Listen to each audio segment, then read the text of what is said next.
আবারও একটা নতুন ধরনের ডিমের রেসিপি।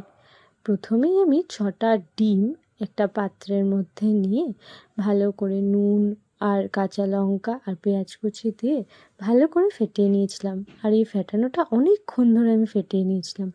তারপর একটা প্যানের মধ্যে তেল গরম করে পুরো ডিমের ব্যাটারটা আমি ঢেলে দিয়েছিলাম।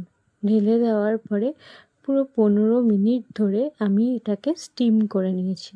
স্টিম করে নেওয়ার পরে দুটো সাইড ভালো করে আমি পিস পিস করে কেটে নিয়েছিলাম। কেটে নেওয়ার পরে আমি সেম প্যান ইউজ করে তাতে আলু দিয়ে দিয়েছিলাম। আলুটা নুন আর একটু হলুদ দিয়ে ভালো করে ভেজে নেওয়ার পরে তুলে নিয়েছি। তুলে নেওয়ার পরে সেই সেম প্যানে আবার শুকনো লঙ্কা ফোড়ন দিয়ে পেঁয়াজ, আদা, রসুন এগুলো ভালো করে দিয়ে খুব ভালো করে কষিয়ে নিয়েছিলাম। কষিয়ে নেওয়ার পরে বেসিক যে মশলা নুন, হলুদ আর লঙ্কার গুঁড়ো দিয়ে ভালো করে মিশিয়ে নিয়েছিলাম। মিশিয়ে নেওয়ার পরে কাটা টমেটো অ্যাড করে নিয়েছিলাম।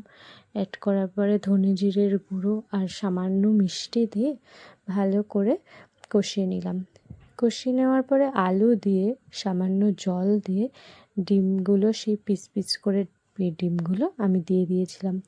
আর দিয়ে দেওয়ার পরে যার যেমন মতো ঝোল দরকার ততটা ইউজ করে আমি অল্প সামান্য ঝোল রেখে মেনুটা সার্ভ করে নিয়েছিলাম।